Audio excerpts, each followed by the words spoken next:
한번 인사하겠습니다. 매일 그리스도. 예. 앰프가 한번 맞춰놓은 대로 계속 가는 게 아닙니다. 날씨에 따라서 이렇게 변동이 돼요. 그런데다가 오늘 아침 담당자가 몸이 안 좋아갖고 못 나와가지고 더 헷갈리고 있습니다만 된 것 같습니다. 잘 잡혔어요. 예, 어쩔 수 없습니다. 다 기도해야 되는 부분이기 때문에 오늘따라 하나님께서 우리에게 은혜를 주시려고. 이상합니까 아직도? 괜찮지요? 네. 목소리가 이상해도 은혜를 받으시기 바랍니다. 네. 오늘 말씀은 어린 시절의 예수 그리스도입니다.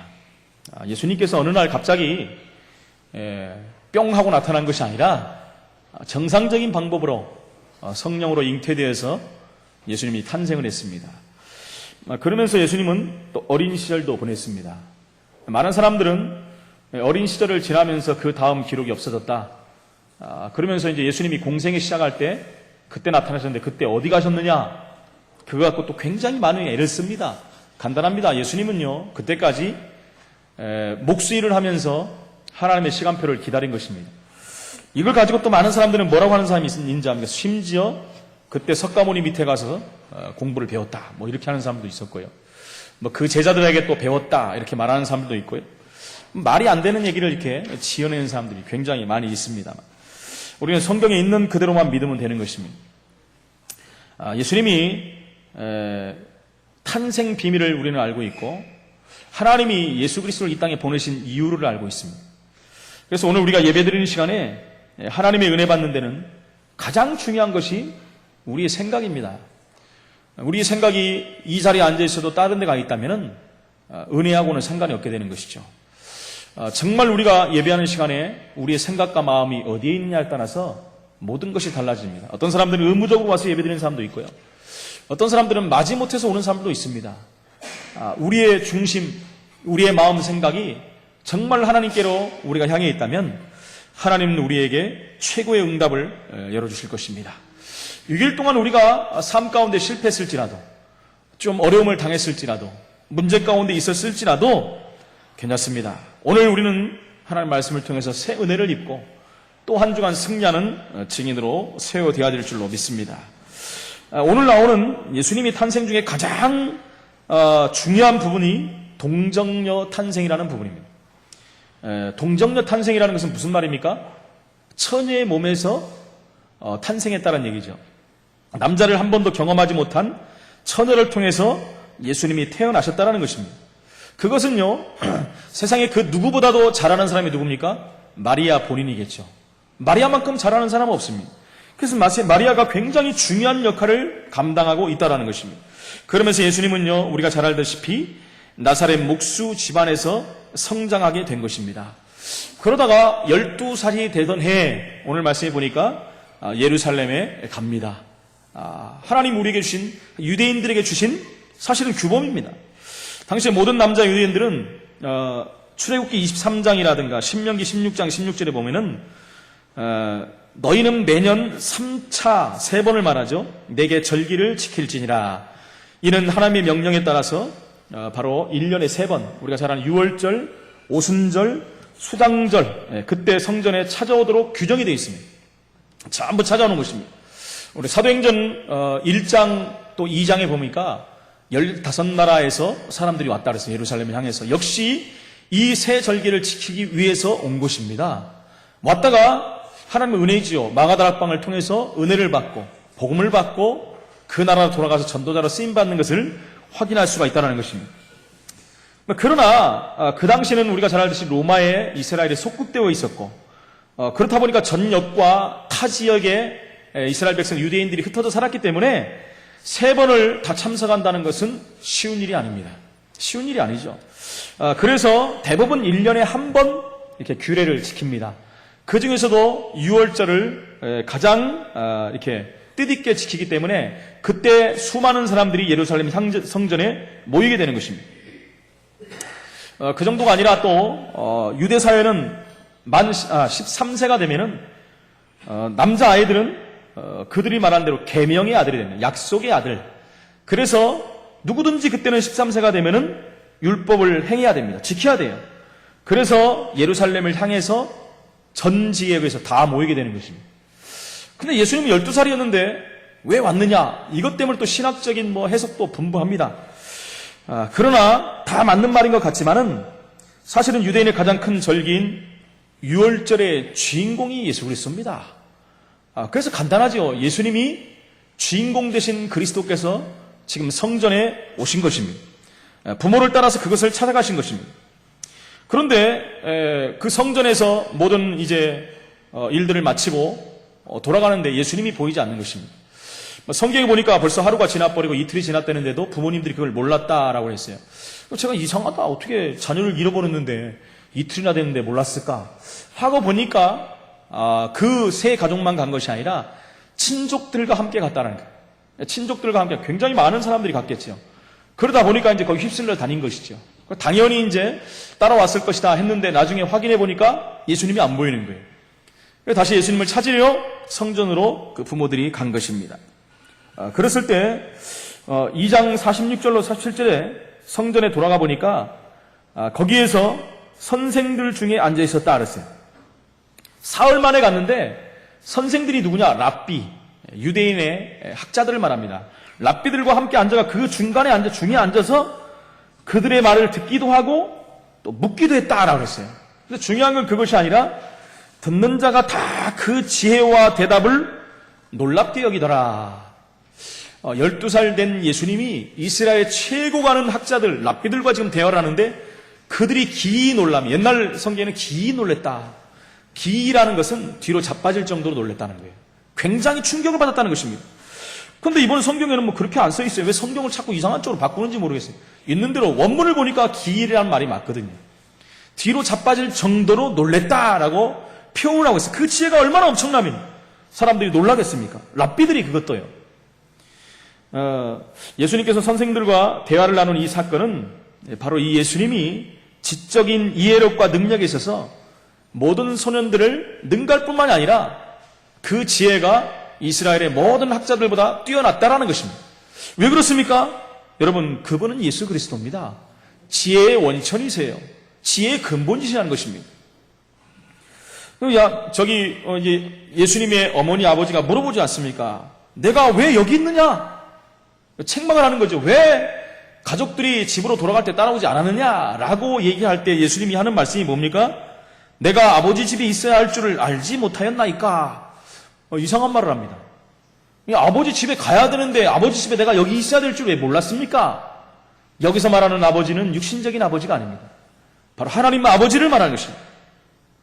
이런 표현을 하신 것은 자신이 하나님의 아들이시라는 것을 이제 실제적으로 드러내는 순간입니다. 어디 와서요? 성전에 와서. 그 성전의 주인이 누굽니까? 예수 그리스도. 주인공이 있어야 될 곳이 어디입니까? 성전. 그러니까 당연한 것을 지금 말하는 거예요. 이 말을 했더니 양친 부모가 깨닫지를 못하는 거예요. 50절에 보니까 깨닫지 못했는데 51절에 보니까 모친인 마리아가 그 말을 마음에 담았다. 여러분, 지난주에도 이런 얘기가 나왔지 않습니까? 마음에 담았다. 야곱이 그 요셉의 말을 마음에 담았다. 메시지로 받은 것입니다. 마리아는 이미 알았어요. 성령으로 잉태되고 결국은 하나님의 은혜로 태어난 예수 그리스도. 그분이 하나님이라는 것을, 그리스도라는 것을 알았습니다. 그래서 이제 그 말을 마음에 담아버린 것입니다. 굉장히 중요한 부분입니다. 52절에 보니까 지혜가 자라고 키가 자라고 하나님 앞과 사람 앞에서 사랑스러워 갔느니라 라고 표현을 하고 있습니다.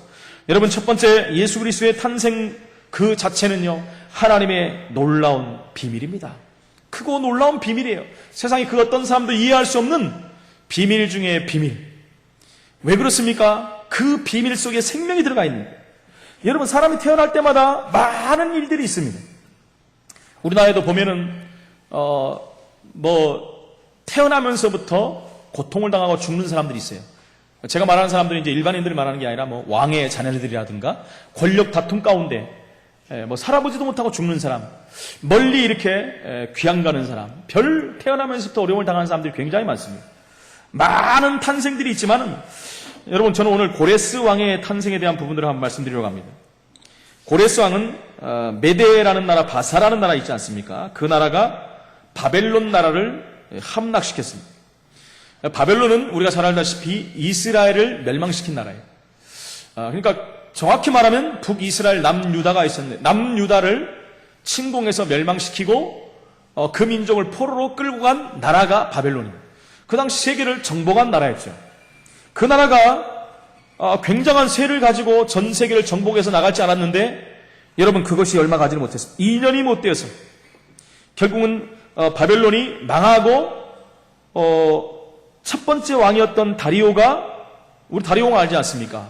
다니엘 시대에 있었던 왕 다리오가 죽고 나서 그 다음에 세워진 왕이 바로 고레스 왕입니다. 고레스 왕이 왕위를 계승받았는데 그 통치 원년에 이스라엘 백성들이 바벨론에 포로돼 온 지 70년입니다. 70년. 굉장한 시간이 많이 가버렸죠. 70년 정도면 굉장한 시간입니다. 중요한 해인데 바로 다니엘이 사자굴에서 구원받은 사실을 고레스 왕이 이미 알고 있었어요. 이미 알고 있었습니다. 그때 일어났던 일들, 다리오 왕 때 일어났던 일들, 그 사자굴에서 나왔던 일들, 그것을 다 알고 있는 거예요. 그래서 그 자체들을 사실은 좋은 감정으로 품고 있었다라고 내려오는 책에 보면 그렇게 기록이 되어 있습니다. 그러니까 이미 봤다라는 거예요. 하나님이 어떤 분이라는 것들, 이스라엘 백성이 어떤 민족이라는 사실들을 어느 정도는 왕이 알고 있었다는 것입니다. 근데 하나님께서는요, 어떤 일이 있었냐면은, 바로 바사의 통치자인 고레스 왕에게 특별한 은총을 입히게 한 겁니다. 특별한 은총을 준 거예요. 고레스 왕은 자신이 사실은 탄생하기 수백 년 전에 자신에 대한 기록이 이스라엘 사람들이 가지고 있는 예언에 나타 있는 것을 보고 신기하게 여겼습니다. 제가 예수님 말고 탄생이 예언된 사람이 없다라고 그랬는데 공식적으로 여기서 제가 잘못된 것을 말씀드리고 제가 보다 보니까 고레스 왕이 수백 년 전에 예언이 됐어요. 성경에도 보니까 이사야서에 나옵니다. 고레스가 태어날 것이다. 그래서 이스라엘 백성들을 다시 다 회복시킬 것인 것을 말씀하셨습니다.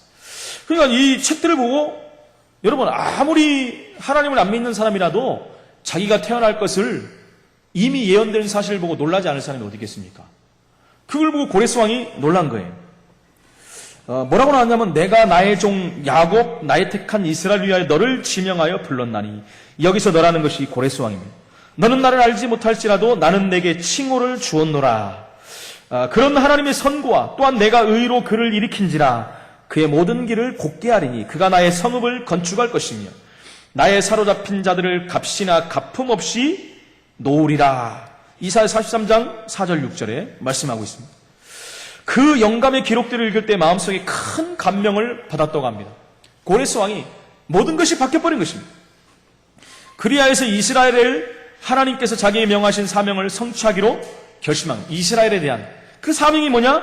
이스라엘 포로들을 자유롭게 그 이스라엘 나라로 돌아갈 수 있도록 그 정도가 아니라 성전 복구를 할 수 있도록 복구할 수 있는 모든 것까지 준비시키는 대단한 일을 역할을 감당한 왕이 바로 고레스 왕이라는 것입니다. 이 고레스 왕이 이미 수백 년 전에 태어날 것이 예언됐다는 것입니다. 여러분 이것만 봐도 우리가 얼마나 놀랍니까? 굉장히 놀라지 않습니까? 야 신기하다. 저도 이걸 보면서요 굉장한 이게 좀 생각을 해봤어요. 야, 이 고레스 왕이 이방 나라였고 복음을 모르는 나라의 왕이었는데도 불구하고 하나님은 그를 세워서 하나님의 일들을 이뤄간 것입니다. 그래서 미리 예언까지 다 하시고 굉장한 사실들입니다. 여러분 또한 어떤 탄생이 있습니까? 우리가 성경에 잘 아는 모세의 탄생을 보면 압니다. 모세는요 레위 가족 중 한 사람이 가서 레위 여자에게 장가들어 낳은 아들이에요. 굉장히 응답받은 아들 중에 하나입니다. 그의 탄생과 그의 미래를 우리는 알고 있습니다.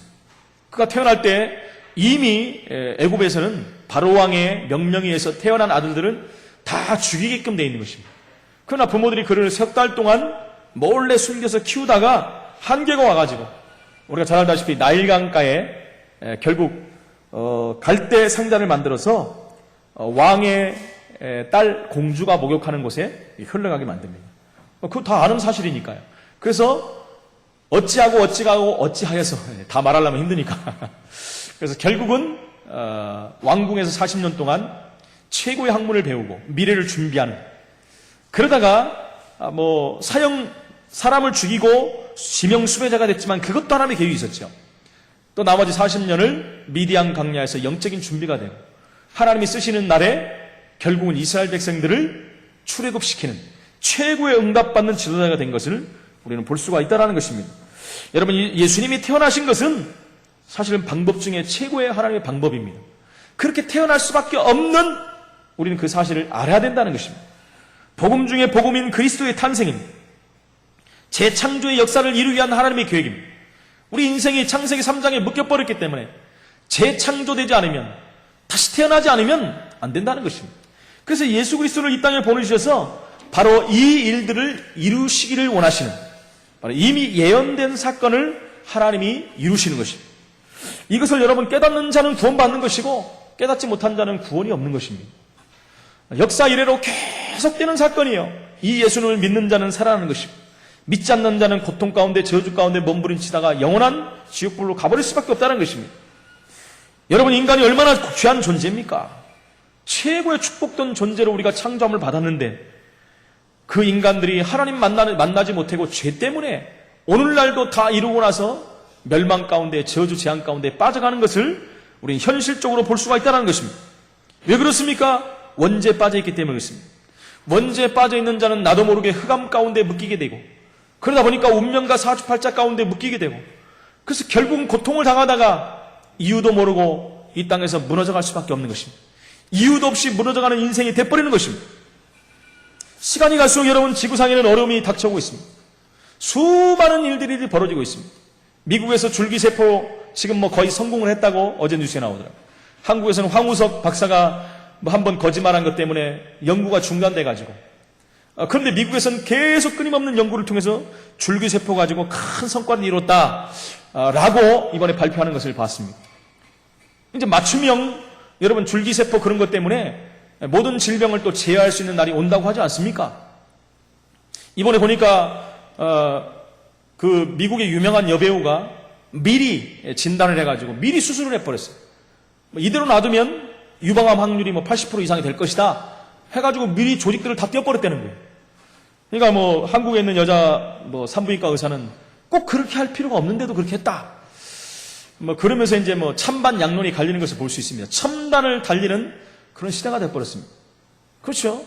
지난 2주 전인가 신문에 보니까 그 화성인가요? 거기다가 집을 만들어가지고 거기서 살 수 있도록 만든다. 그래서 지금 사람들을 모집한대요. 돈이 어마어마하게 비쌉니다. 근데 거기에 모집에 지금 돈을 내고 계약하는 사람들이 나온다는 것입니다. 여러분 이제 화성, 달 가서 사는 시대가 얼마 안 남았습니다. 그렇게 사람들이 이 땅의 과학과 의학과 모든 것이 발달하는데 불구하고 계속해서 가중되고 확산되는 문제, 깊어지는 문제는 뭡니까? 영적인 문제라는 거예요. 이 문제는 절대로 인간의 노력과 열심과 과학과 의학과 그 어떤 방법으로도 해결할 수 없다는 것입니다. 그래서 하나님께서는 복음을 주시기 위해서 이 땅에 그리스도를 보내신 것입니다. 그 그리스도를 믿어버리면 끝나는 그 그리스도께서 동정녀로 탄생하셨다는 것입니다. 기독교 진리 중에서 가장 중요한 부분이 동정녀 탄생입니다. 근데 여러분 어떻습니까? 이번에 번역된 성경에서도 바뀌어버렸어요. 동정녀 탄생이라는 얘기 빠져버렸어요. 여자에게서 탄생했다. 참 안타깝습니다. 여러분 동정녀와 여자는 굉장히 다른 것입니다. 어떤 여자에서 탄생했겠습니까? 동정녀라는 부분이 핵심 중에 핵심이고 키 중에 키중인데 성경을 바꿔버린다는 것입니다. 저는 그분들이 정말 복음을 아는 자들인지 더 이상은 얘기 안 하겠습니다. 워낙 유명한 분들이기 때문에 제가 거기까지는 말을 하고 싶진 않으나 어떻게 가장 핵심들을 바꿔버립니까? 너무나 안타깝지 않습니까? 여러분 우리는 하나님 말씀을 말씀대로 믿어야 돼요. 그래야 언약에 붙잡히는 것입니다. 하나님 말씀이 의심되기 시작하면 우리 인생은 문제가 오기 시작하는 것입니다. 동정녀 탄생은 100% 진리입니다. 당연한 것입니다. 그렇게 올 수밖에 없는 것입니다. 그가 그리스도라면 당연히 그래야 돼요. 십자가 지시고 죽으시고 당연히 부활해야 되는 것입니다. 그것이 너무나 과학적인 사실입니다. 그분이 부활하셔야만 우리 인생의 모든 문제는 끝나는 것입니다. 그런데 기독교인들이 사실로 이 부분을 얼마나 믿고 있느냐가 문제죠. 교회를 다니고 예수를 믿는다고 하는 분들이 정말 얼마나 동정녀 탄생과 십자가 사건과 부활 사건과 성령의 역사를 믿고 있느냐라는 것입니다. 영적인 부분들을 알고 있느냐는 것입니다. 너무나 안타까운 사실들이라는 것입니다. 지난주에도 제가 많은 사람들을 만나봤어요. 기독교 신앙인들도 만나보고 열심히 믿는 사람들도 만나봤습니다. 그러나 한마디로 말하면 겉만 멀쩡한 것입니다. 속은 다 병들고 다 실패해버리고 복음 모르면요 기독교를 믿든지 세상에 있든지 불신자든지 똑같습니다. 다 가진 것 같은데 다 무너지는 날이 올 수밖에 없다는 것입니다. 아무것도 가지지 않을지라도 그리스도를 만난다는 것은 최고의 축복입니다. 여러분 사실은요 오래된 신자보다도요 불신자에게 복음 전하는 것이 훨씬 빠릅니다. 훨씬 빨라요. 제가 어제는 핵심을 갔다 오다가 이발을 좀 했습니다. 제가 가는 단골이 있어요. 지금 벌써 이제 몇 달이 된 것 같은데 원장님이 굉장히 성격이 좋아요. 성격도 좋고 인사성도 바르고 남을 이렇게 기분 좋게 하는 그런 스타일이지 않습니까? 괜히 막 멋있다 하면서 제가 딱 들어가면 와 너무 멋있다는 게 막 연예인 오듯이 반겨요. 여러분 가식인지 알지만 칭찬하는데 기분 나쁜 사람이 어디 있겠습니까? 항상 올 때마다 목사님은 머리 손질을 어떻게 그렇게 기가 막히게 잘하느냐. 사실 그 말은 맞거든요. 제가 머리 손질 잘하거든요. 제 머리를 제가 수십 년 동안 제가 했으니까요. 미용사들도요 제 머리를 만들지는 못해요. 제가 만드는 머리를. 그냥 완전히 머리는 변신하는 거예요. 토요일날 우리 자매들을 볼 거예요. 제가 변신하지 않은 머리들을 보는데 변신해버리면은 사람들이 몰라봐요. 얼마나 칭찬을 잘하는지 몰라요. 그냥 칭찬을 잘하고 인사도 잘하고 그러니까요 제가 봐도 이 사람은 장사를 못할 수가 없겠다라는 생각이 들어요. 나이가 이제 40대 초반인데 굉장히 잘해요. 저는 이제 이분이 복음을 들었으면 참 좋겠다는 생각이 나는데 여의치가 않고 시간이 안 와요. 시간표가 안 와요. 전도지를 그 전에 한번 제가 이렇게 드리고 계속 가면서 이제 한 번씩 물어보죠. 예수 믿어본 적 있습니까? 안 믿어봤대요. 종교가 있습니까? 없대요. 그러면서 이제 제가 시간만 이렇게 보고 있었는데 어제는 아무도 없는 거예요. 제 머리를 다 깎고 나서도 아무도 안 오는 거예요. 하나님의 시간표가 됐구나. 그래서 이제 머리를 다 깎아가면서 제가 그런 얘기를 했습니다. 어떤 얘기를 하다 보니까 귀신 얘기가 나온 거예요. 귀신 얘기를 했더니 아유 목사님 그런 얘기 하지 마요. 무서워요. 요것 봐라. 뭔가 있구나. 딱 생각이 들더라고요. 귀신이 무섭습니까? 무섭다는 거예요. 혹시 무속인 집에 가봤습니까? 몇 번 가봤대요. 아니 귀신이 무섭다는 사람이 무속인 집을 갑니까? 왜요? 그러네. 무당들은 귀신 들린 사람인데요. 그러니까, 그래요? 귀신 무섭다는 사람이 왜 귀신 들린 사람한테 가고 자기 인생을 맡깁니까? 그랬더니 가만히 있더라고요. 그래서 원장님이 예수를 믿으면 참 하나님께서 쓰실 텐데, 그러니까 왜요? 이렇게 성격이 좋고 남들한테 친절한데 예수 믿으면 얼마나 많은 사람들을 살리겠습니까? 그랬더니, 그러니까 또 기분이 좋아하더라고요. 칭찬하다니까. 그래 놓고 이제 머리 다 깎고 나서 정식적으로 얘기했어요. 제게 5분만 시간을 달라. 손님이 없는데 5분만 시간을 줄 수 있습니까? 그렇게 하시라는 거예요. 5분 줬는데 5분 하겠습니까, 제가? 한 20분 이상을 해버렸죠. 복음을 쫙, 불신자 상태를 말했더니, 이분이요, 눈물이 그성물성해요. 자, 분명히 6가지 중에 하나가 있구나. 근데 물어보기가 좀 그래요, 그날은. 뭔가가 분명히 있어요. 눈물이 그성물성한데 억지로 참는 게 보이는 거예요.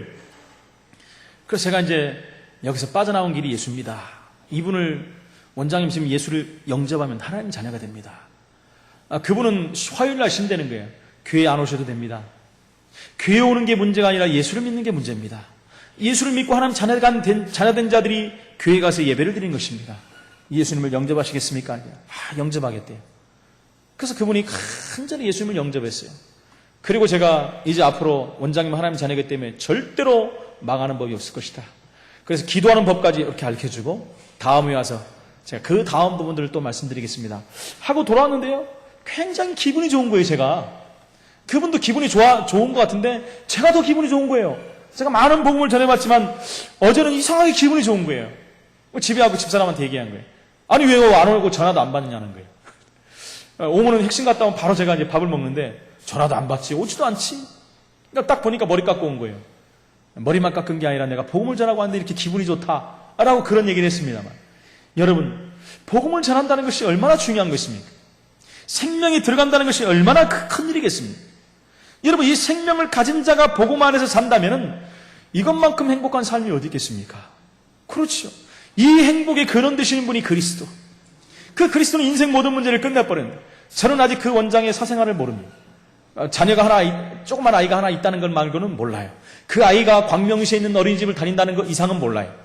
그래서 주일날은 어머니가 와서 대신 봐준다는 거. 이거 보니까 많이 안 해요, 제가. 거기까지는 제가 압니다. 그 다음은 몰라요. 그러나 이제는 하나님께서 그 부분을 붙여줬기 때문에 분명히 하나님의 계획이 있다는 것입니다. 이 언약을 붙잡고 저는 기도하는 가운데 있고 하나님은 분명히 응답의 문을 여실 것입니다. 두 번째로 예수님이 왜 육신이 돼서 이 땅에 오셔야 됩니까? 그냥 구원하시면 안 됩니까? 육신이 돼서 오실 이유가 뭡니까? 우리 인간이 육신을 갖고 있기 때문에 그래요.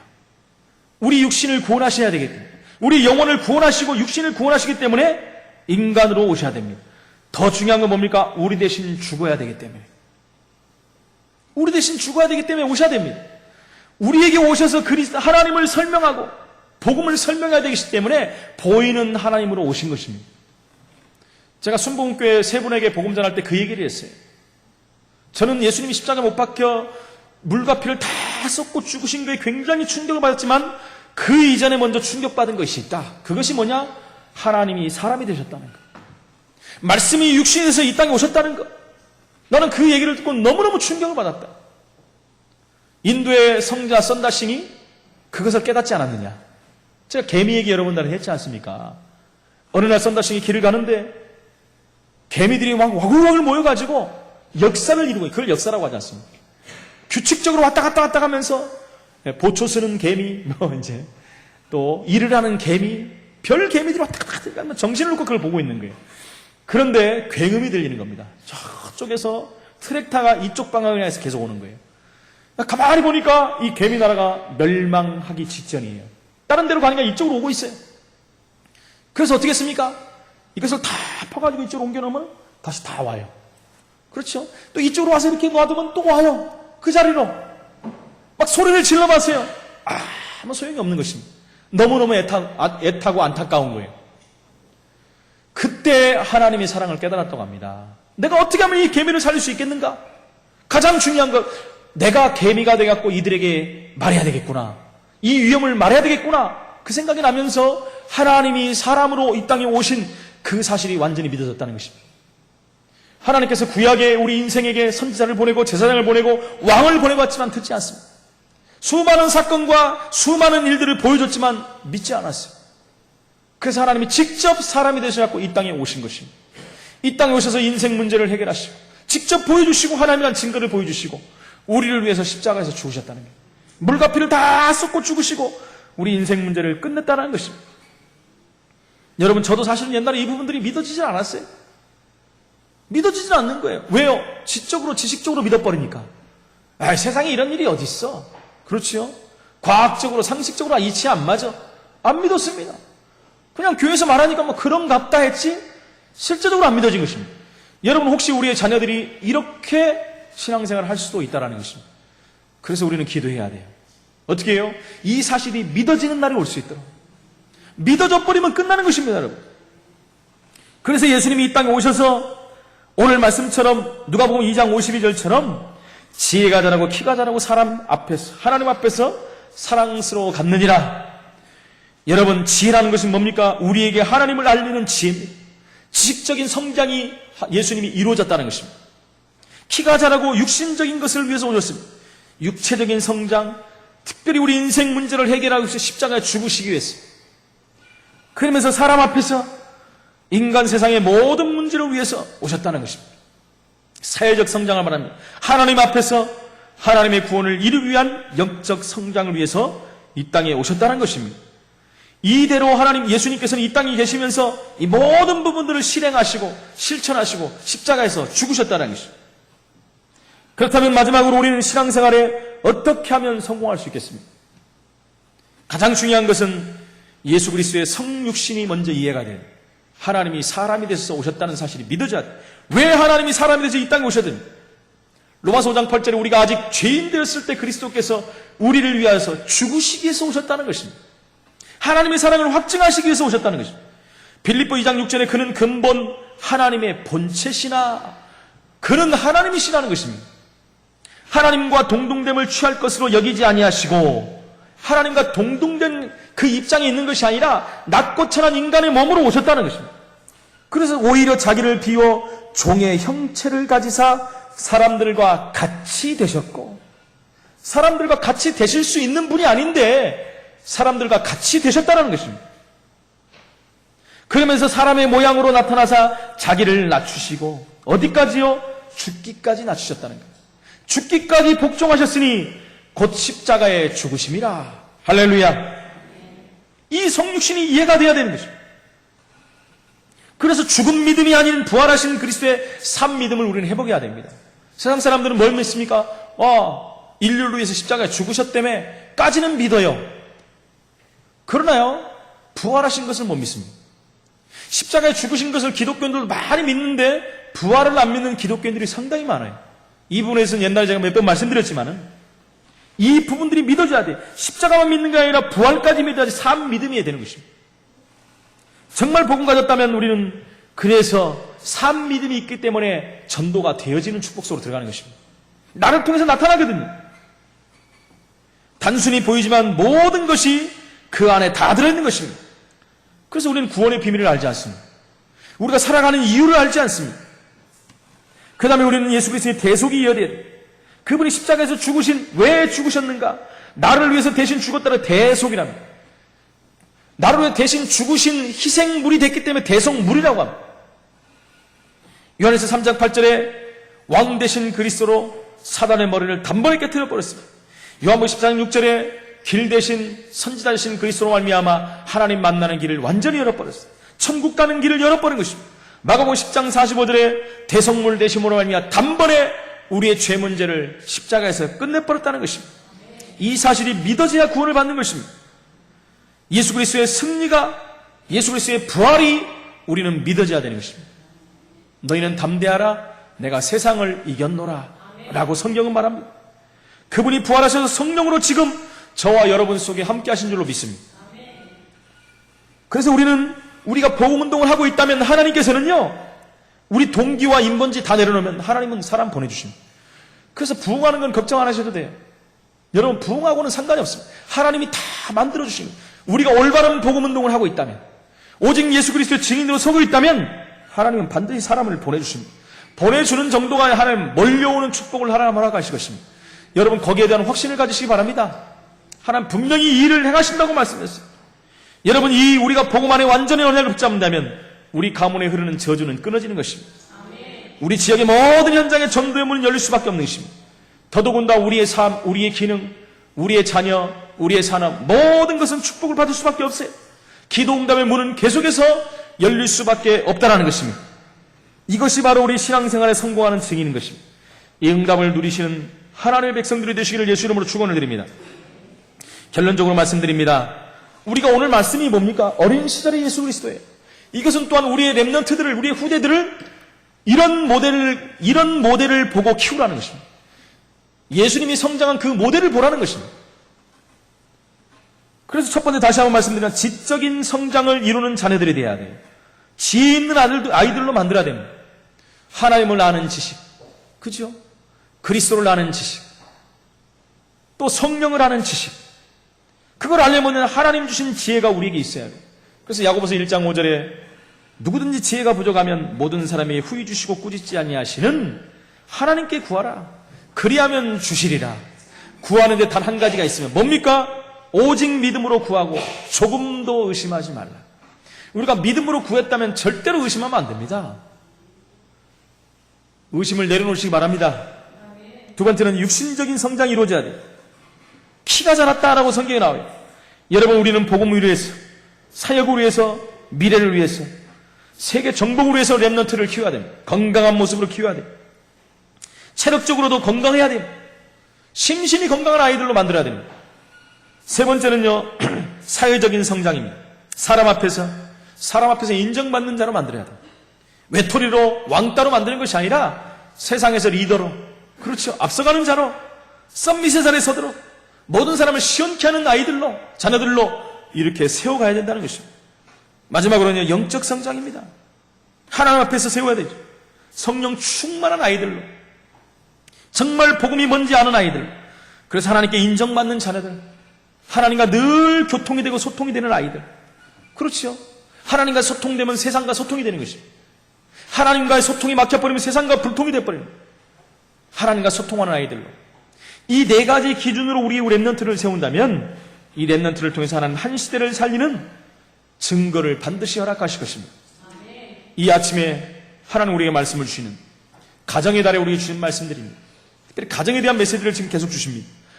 이 말씀들을 우리가 가정의 달 5월 한 달에 정말 응답으로 받아야 되고, 우리 가정에 회복되는 응답을 받아야 되고, 반드시 우리 가정의 역사는 흑암세력이 무너져야 되고, 하나님 나라가 임하는 증거를 붙들어야 되는 것입니다. 어린 시절에 예수 그리스도의 언약을 붙잡으시고 이 응답이 우리의 가정 가운데, 후대 가운데 나타나고 열매로 나타나는 응답을 누리시기를 예수 이름으로 축원을 드립니다. 살아계신 하나님 은혜를 감사합니다. 오늘 어린 시절에 예수 그리스도에 대한 부분들을 말씀을 통해서 확인했습니다. 하나님, 가장 중요한 부분들을 확인했사오니 그 예수 그리스도의 그 언약을 다시 한번 확인하고 이 땅에 동정녀로 탄생으로 오실 이유를 다시 한번 확인하며 그분이 십자가의 죽으심과 부활하심과 성령으로 역사하심과 그분이 자랄 때 네 가지 그 응답을 받았던 부분처럼 우리가 이 응답을 누리는 우리의 후대들을 세우는 증인으로 설 수 있도록 하나님 성령으로 역사하여 주옵소서. 살아계신 예수 그리스도 이름으로 기도합나이다. 아멘.